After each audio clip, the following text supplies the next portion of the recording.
Hi, how do you feel today? I'm feeling a little bit, I might be getting a little bit of a cold, but otherwise I'm fine, yeah. But I've heard you are from Canada, so have you been living long in Canada? Or because when I think about Canada, I think about very cold country, so I'm asking you if this weather for you is, normal or not? Right now, it would be normal in Canada. Actually, we get, I come from Quebec City, so the coldest you get is like around minus 35 Celsius. So it's not that bad right now, at least here. And yeah, so I left Canada to study, and but I live in Berlin now. So I've been living in Berlin for quite a while. Yes. So let's talk about your movie. It is some kind of narrative experiment, and it looks like a movie. I know that you get an award for a thriller movie, for example, for this particular title. And I'm curious, from your point of view, this film is more a love letter to cinema or some kind of critique of narration in cinema? I would say it's both. It's definitely critical, yes. So basically, as you know, it's a loop. Actually, it's two loops intertwined together, and right there you have maybe already a contradiction built in, because part of us humans, I mean, we love repetition and we hate it. So it depends why, what is being repeated. But we also can think in loop and be caught in loops ourselves. And so in Reprise, you have all known types of plot twists used in cinema, and they're all chained one after the other. You also have all types of non-linear time processes that you have in cinema. So they're all being used, and in a way much more than it's advised. So basically, of course it's done on purpose. So you use them all within one short film. And basically. Well, plot twists have been created to create surprise, because storytelling has its, any stories, they have their setups, the things we get used to, and then people use plot twists to create some kind of a surprise. What's interesting to me is that if you use a certain type of plot twist often enough, then it becomes predictable again, and it becomes a cliche. And I don't mean this necessarily in a bad way. It just becomes predictable again. So you have that problem again. And so in one way, you could see the film as about this predictability and also these expectations we have as viewers. And the film, in a way, makes all those setups and bring the viewer into those situations that might, consciously or not, feel familiar.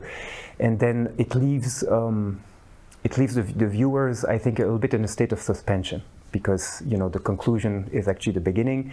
So you keep going around in circles, and so it attracts attention to those devices that are supposed to be a little bit of hidden, right?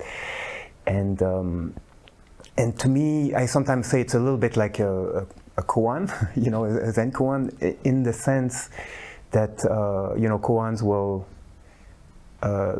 put into question logic and rationality, at least at the first time you hear them. So you wonder, and it makes you have to reflect or question things that are usually obvious, right? And so in that way, I mean, I say the film is a little bit like a riddle or a koan in this way. So it's about it asks questions, so to speak, to the viewer in a way. At the same time, the mise en scène is relatively classic. So the way the actors play is realistic, so it's not played with a distance, so that it kind of the surface feels smooth, but in the end the structure of the story itself is leads you to somewhere it shouldn't, or so. So the idea is I like questions that don't have easy answers. So in a way, it puts it leaves the viewer with questions. And by the way, the loop form, I think it's interesting if there's a reason, a motivation for the viewer to see it again. So I think if you see the movie, it's a loop, but you don't really feel like looking at it again, then you're probably not going to do it. And in this case, because you still have to process the meanings, or there's like about at least four different ways you can logically explain the story, and it's not necessarily clear which one is the right one. So hopefully that can make a motivation to see it again. It can be shown as an installation, by the way. So you would remove the credits and the title at the beginning, and it creates a story that you don't get out of. Yes. So does that answer your question at first? I would say, this whole loop thing, it's a little bit like a mise en abîme. You know what I mean by that. So when you have like an image within an image within an image. Yeah, or maybe another type of loop is the Penrose stairs. If you're familiar with it, it's a optical illusion. So it looks like stairs that you climb up, but they never end. So you climb up and think there's a progression, but in the end you never reach the end of it. So it's a little bit, I would say it's a good analogy to the form of the film. At least that's what I tried to do. Okay, so asked for my next 5 questions. So it's a very complex answer. And was it exhibited in some art gallery as like an installation? You said it can be an installation. So yes, actually, right now not. I mean, there was a point it almost did, and then another project was chosen. So actually, it's been shown in film festivals, up to now. So it's, which means I guess it works as a as a short film as well. So it's meant to be both, not one more than the other. Yeah. Okay, and how about script? Because you have a script, but it's not a normal, typical script for a fiction movie. Yeah. And I don't know. You are looking for this narrative way of telling a story, or how the process of imagining this story looked like. Yes. So if you try to make within 22 minutes to make a story that's made with all types of plot twists you have, and there are many. Then it's very constraining. It's not easy to write, and then so it's well, let's put it this way. So you have this usual arc of dramaturgy you usually would have, right, to try to create a build-up, to a high point, and then come back from it. And I would say the film has that a little bit, but on the other hand, it just goes from one situation to the other, and as we said, the surface is smooth, but it does a lot of things that you're not supposed to do in a short film. I mean, one of them is you keep changing the main character, so which has a lot of consequences for the plot, and there's also I think. Well, there are many double roles, so actors playing two different roles within the movie, and so a lot of things that are a little bit like dreamlike. Yeah. So, and as an aside, I'm often not very satisfied with the way dreams are represented in films. I mean, sometimes it is successful, but most of the time I'm not quite happy about it. So that's my try or my contribution, if you want, to the genre. But so thinking of it a little bit like a dream then helped also. I think we were talking about having double roles, or like the character changing during the story, this happens in dreams. So it's not completely far-fetched. You know, it's also part of our experience, at least in dreams. And but to go back to the process of writing, that means it had a lot of constraints. There were a lot of so part of it is you make that structure, and then the other part is you make it work, and then you have to switch things around, and you know, so do a lot of tweaking. That's what I would say. I mean, otherwise we'd have to go in the single scenes and see how it changes. I mean, some of the plot twists are a little bit far-fetched, but their plot twists are far-fetched very often in movies, so it's not worse or more far-fetched than any plot twist you see in the films we know. But you had a list of plot twists, or you had you gather people and you were thinking about every plot twist, you know?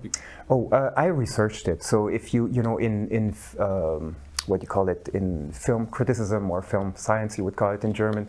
So people have written about those things. So actually there's people who've done extensive surveys, which I couldn't do myself because you have to watch hundreds of movies, you know, and then there has been research done, and there's this list, you know, that you have. Same thing with nonlinear processes, because I keep talking about the plot twist, but that's not the only thing that's happening. And they really fall into those categories that keep being repeated. And sometimes you associate it with a film that's more known, like Rashomon. There's a Rashomon situation in the film, but it's not only Rashomon which did it. So, yeah. So to do a short to give a short answer, so I wrote it myself, but I researched the research that's been done about this. Yeah. And you are also a pianist. You are a musician. Yeah. And the film is called Reprise. Yeah. So how your knowledge of some of music influenced your thinking about this particular movie? Well, for the title, obviously, that wasn't the original title. I had the title I liked, but we decided to change it because I thought it was a little bit more. Well, it was a shorter title and kind of made sense. Now, when you have a reprise, like a repeat in music, it's exactly the same. And in this case, it's a little bit more complicated than that. But there's definitely, you know, it's part of my thinking. I mean, I've you know, studied music for a long time, and I still play. So it's definitely part of my thinking. On the other hand, there isn't a lot of music in the film, so it's that function is taken over by the sound design actually. A lot, and this is, in my thinking, this is also part of the. It has the same function in the music, in part, not only. And to me, when you think of music in film, it's not only the music. It includes all the soundtrack, because you can use things musically, and the other way around. I mean, music is used a lot as a narrative kind of setup, and I'm very sensitive to that, you know, to what the meaning that the music brings into the movie, and that's also one reason why I haven't used that much music in it. And of course, the music that you hear at the beginning, it's a loop. it's actually what you would call the kind of a canon. So you have one. It's basically one melody that's very complex, and then it's overlayered about the same version of that melody, but starting at a different time. Yeah. So to kind of echo in a musical way the content of the film. Mm-hmm. I have to admit that I love and hate your movie the same, because I hate it because I felt so involved in this story, you know, that in your idea, that I think somewhere in the middle of the film I realized that your idea, and I think it's wow, it's so easy to that maybe not, it's not so easy, but we have this plot twist, and we have this narrative strategies in cinema, and they are so powerful that even if it is not about telling some some story, but it is a story about telling stories. Still, I have to watch it, so I have to be a viewer, and it's for me it's so powerful, and I think it's very difficult to make effect like this. So I think that your movie is very, very original and very. And for me, it was so fresh. You know, I'm a guy who watched a lot of movies, and for me it was like, oh my God, it is so easy, easy idea, but I haven't seen it before. So it's not like, you know, it's like with great artists that when we see it after years, it was, yeah, it's obvious, but someone had to imagine it, to invent it before. So I think that your movie is very important in short movies like at all. Mm-hmm. Thank you for your comment. And I would say it was difficult when you were saying you love it and you hate it. In a way, it's a little bit like what's intended. I would say, you know, film is very powerful in making you, in convincing you of certain things. And any screenwriting book will tell you, you know, the whole story has to lead to some form of enlightenment or recognizing some kind of truth, you know, or something that it has to. So films are often moral tales in a way. You know, even if you have an anti-hero, it's about making you recognize something.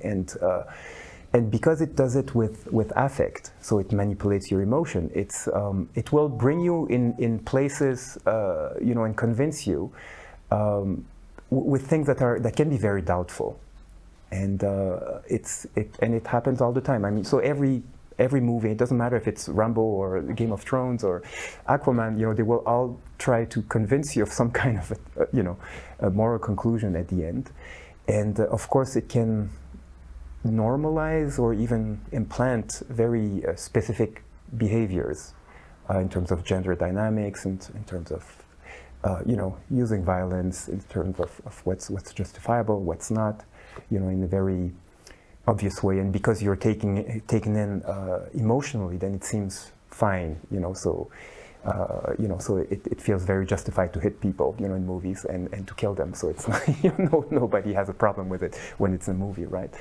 And even though we might not just finish watching a movie and go and commit crimes, I think it still has all those behaviors or these things that it subtly implants in you. It colonizes your mind, you know. So we live in images a lot, and in lots of ways, images are more important than reality, you know, in a lot of ways. And just to take one character in the movie, so the Bobby the man, you know, the violent boyfriend. So in a way, he encapsulates that, because, you know, he abuses his girlfriend, and it's not enough. He has to film it, and then he has to share it with other people, because otherwise it's like it didn't happen. So it's as important to film it and share it. And the act itself is so it has so many layers, and in the end it's about the spectacle. So in a way, the film is a bit about that there's no exit, you know, from the spectacle. So we're in it, and it's and that's what the form in a way expresses. So there's no exit. And what next? What is your next idea? Will you still penetrate this topic of narratives, or maybe you have some other? So I have some of my projects don't involve actors at all, and some of them do. And I'm in the process of writing something longer, and there's also a project that I'm planning or working on making tests about, which is about plant and animals. So it's not about humans either, but the fictional project, the longer one, is going to be a narrative project with actors. Yes, and I'm not sure I want to share the content right now because it's still in the works. I'm sorry for that, but I have to, yes. So it's not, well, most of the works I do have some experimental side of it. So I like to try things, so it involves risk, of course, but that's what I'm, you know, I'm not, it's not that I'm interested in risk in the first place, but I'm interested in going a little bit outside of what's usually done, yes. Is it easy to get money for an experimental movie in, I don't know, you are based in Berlin, so I think that you are looking for money in Germany. But I think generally it's not. I mean, there are some fundings that are open to the you know, funding bodies that are open to that, but it's, you know, there's a lot more artists than there is funding. And of course, if you're the more experimental, it is more difficult. In this case, I had the chance to have it's a grant that is a residency in Hanover. So so you go and live there, and they actually fund. I still had to apply for extra funding, but that was one of the rare short film funding that's quite good in Germany. So I was very grateful to get in. That's what made the film possible, basically. So we'll wait for your next project. And do you have any answer for a question I haven't asked you? I would have to think. You know, we didn't speak a lot about the non-linearity of the process that happened in the film, and maybe I could say. That I feel, you know, the non-linear process we have in film, of course it wasn't always like that, but they feel very intuitive in the meantime, you know, for us, if there's a flashback or, you know, so that's not confusing for most people. And I think it's very built in us. So memory, for instance, I think it's a non-linear process, and it's so you have some editing that's going on there, and then you reimagine scenes and even the way we live in everyday life. So we keep jumping in time, you know, in our minds. So in a way it's very intuitive, and we don't know it only from dreams, as we talked about before, but also from just thinking, you know, so just being conscious.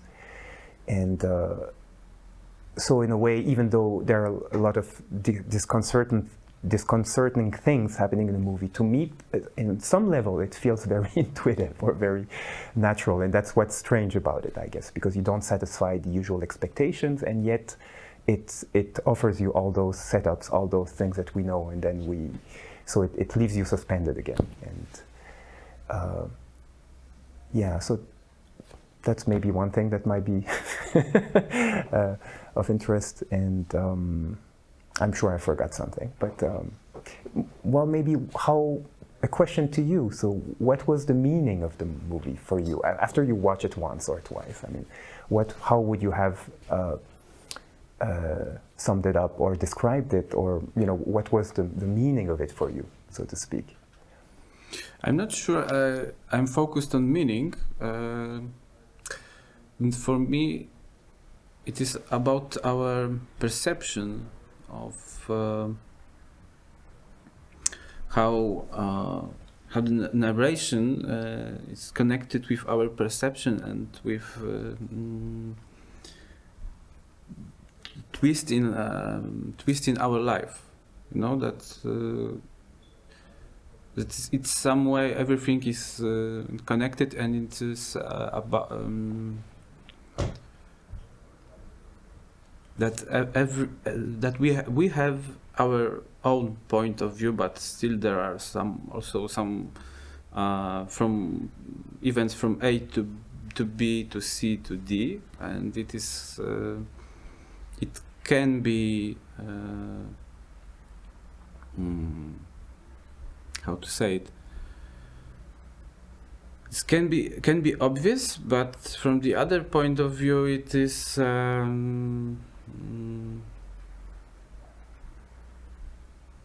unpredictable. So yeah, it's a hard question. It is. It is a hard question.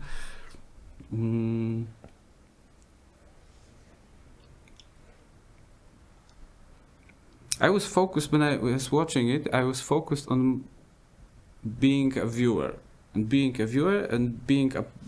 in this movie, like that what was very interesting for me, that even if this film hasn't it doesn't tell a story, like like with this from A to B, that I felt something. And it's a loop, but it's more focused on telling a story, on this plot twist, like an experiment. But still, it is not only an only experiment. That I felt real emotions, and it was very interesting for me. So real, yeah. So real and surreal in some way. Mm-hmm. Thank you. In a way, that's what was intended. I would say. I like things that have that leave open, that are open to more than one interpretation or one meaning. I mean, it sounds simple, but it's not always that simple. I think life is like that. I think, and and maybe one more question: were you disturbed by the fact that it changes genres? Because it quotes genres, but it keeps switching. So as it goes. So was that something disturbing to you, or was it of any importance? It was disturbing, but still, after a minute, I was in new story. So okay, and it is quite interesting. And I felt something, and then you switch genre. And okay, one more time. Why do you? Why it's like this? So I. That's why I told that I love and hate this movie. It was disturbing. It was disturbing, but I love it. In some way, I love it. All right, thank you. It's always interesting for me to hear that. I know it's an effort as well, because it doesn't satisfy you in the way we're supposed to, normally, and yet, I try to build the form so it does make sense. And the aim wasn't frustration, maybe more suspension, but it will depend on the viewer, obviously. If you're and yeah. And I feel like it is like box of chocolates, and when I get one, I can bite only half. So, okay. And then I have to pick another one with another taste and another texture and things like this. So, and this is very beautiful box of chocolate. All right. Okay. Yeah. Is there any other questions you have? Or there was a lot of thinking going in the project, so I also long research, so I'm sure I'm forgetting things, but I said quite a bit as well, so I don't know how long this is supposed to get. But no, I feel that we were talking about many things, and still you will meet with Lublin audience today, and it will be an opportunity to tell more. So maybe you will tell something more today to our audience. Yeah. One thing I can mention is that, in case that's of any use, but I was very happy with my actors, so it was difficult to build that ensemble, and I was, it was a pleasure to work with them, not only them, with the DP as well. So it's a very special project, and we and they went for the ride. So they were, it's not always easy to do what, in some of the scenes are, it's not the usual thing you have to do, and yes, so I think they contribute in a big way, to whether the movie is successful or not. In this case, it's not only about form, so they carry it in a big way.